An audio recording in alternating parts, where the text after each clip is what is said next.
It was the game of the year in the Southeastern Conference, maybe game of the year in all of college basketball. Alabama beats Arkansas 117, 115 in double OT.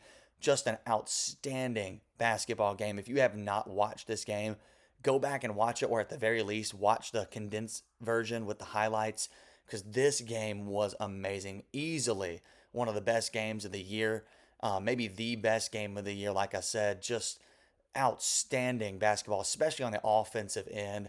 And there was an amazing comeback here in this game, and it went into double overtime. And just a fantastic basketball game. So much fun to watch. And this is what, the end of the basketball season's all about. We're about to get into March, and man, this was just an awesome game. Some of the best performances of the season. I mean, just absolute incredible play from Darius Acuff, the freshman from Arkansas. We've talked about a lot of great freshmen this season. He's flown under the radar. This dude is a stud, absolute stud. He's going to be an NBA player. So good. He had 49 points, 49 points last night, and some may say, well, that was a double OT, so it's still impressive, but double OT. Well, I'm pretty sure he had 40. He had 41 in regulation, if I'm not mistaken. Okay.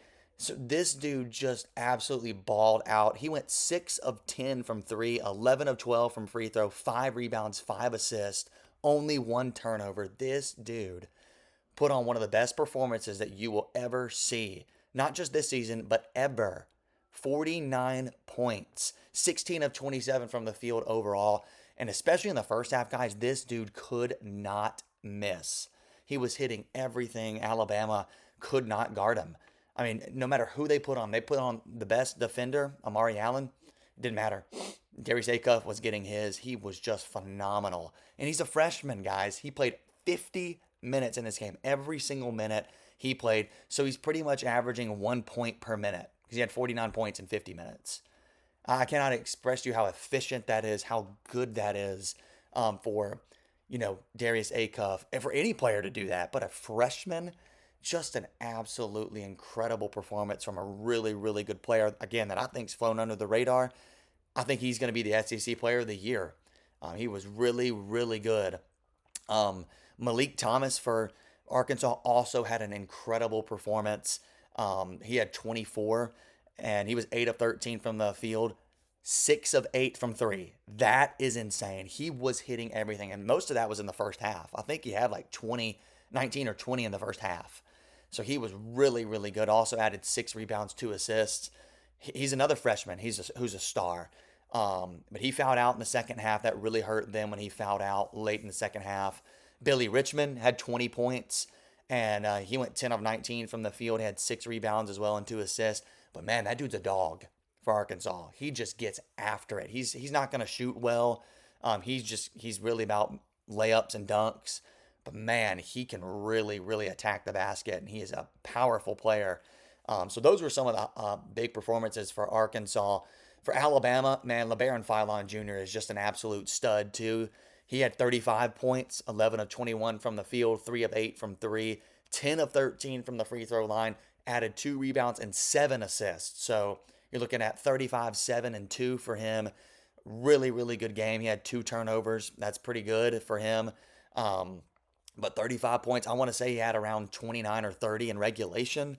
So he played really, really well. He's the absolute leader for this team, best player overall. I would say him or Amari Allen.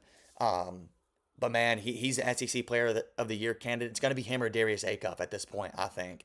But I think I'd lean Darius Acuff just because what you saw last night, even better than what LeBaron Philon put up.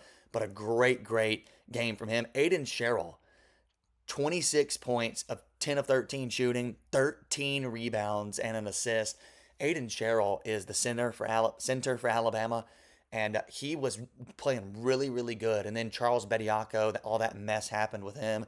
And, Charles is another center, 7-footer, kind of took some time away from Sherrill, and he kind of faded a little bit. But now he's stepping back into it, filling that role. He is so important for this team. Like pretty much the only center you can count on. He's got to remain healthy. He played really well. And the 3 shots that he missed, or he got fouled on a few shots that he could have made.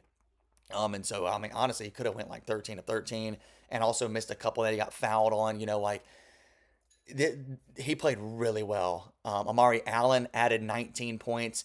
I said Elvarin Philon's the best player overall. Amari Allen's right there when I combine, offense and defense. He is so good. Best defender on Alabama's team. I mean, he's one of their dogs too. He's going to go after. He had 11 rebounds, so 19 and 11. So just amazing performances here from both sides, both teams here. And I wanted to highlight that. I also just had to say, hats off to Arkansas. Man, they played so good in this game. Like I said, they're in a hostile environment, but like I said, in the first half in particular, man, they were hitting everything. They scored 57 points in the first half. Alabama could not stop them. 60 points almost in the first half. That's what they almost put up. I mean, they were hitting everything. The offense was just a machine. I mean, three-pointers were going up, baskets at the rim, even some mid-range jumpers. They were hitting everything, and there was nothing Alabama could do.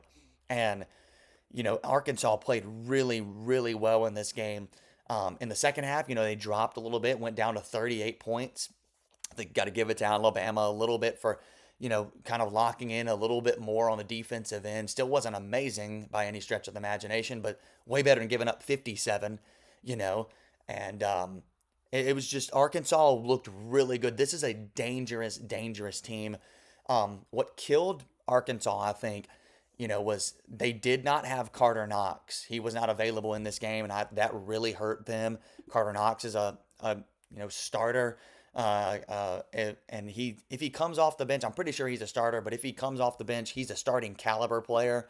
And on top of that, several players fouled out in the second half and in overtime.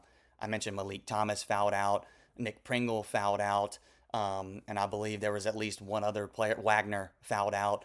And so those guys fouling out really hurt them. They started having to put scrubs in pretty much in OT, and it was pretty much Darius Acuff on the offensive end. That really limited them.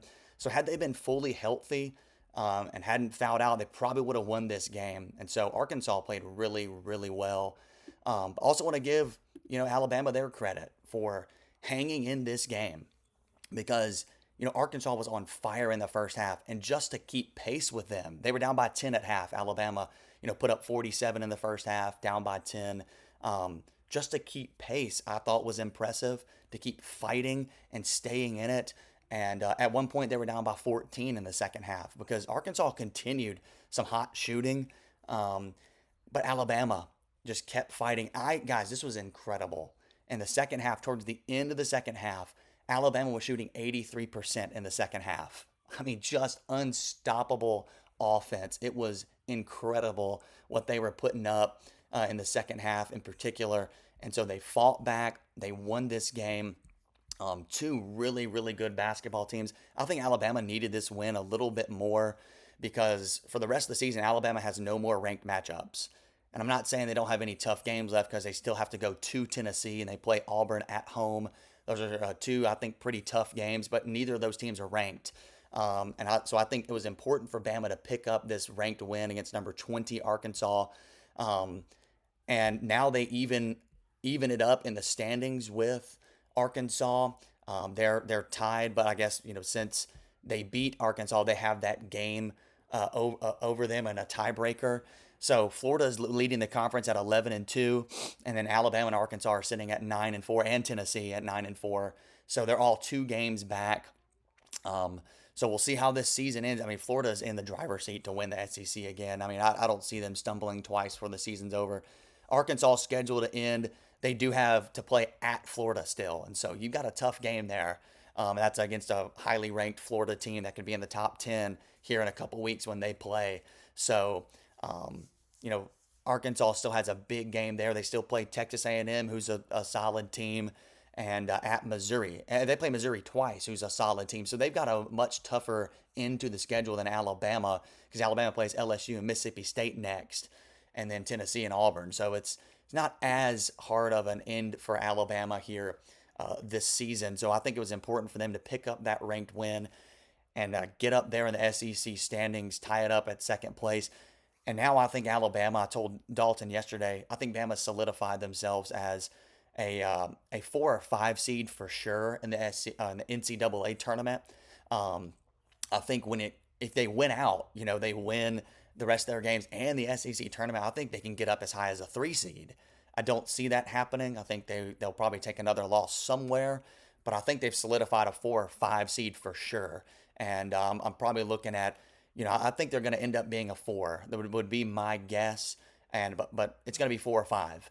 And man, they've really played well even since Charles Bediako has gone out. They have put together a string of wins here, and so curious to see how this SEC season ends and how the trajectory of these teams go in the NCAA tournament.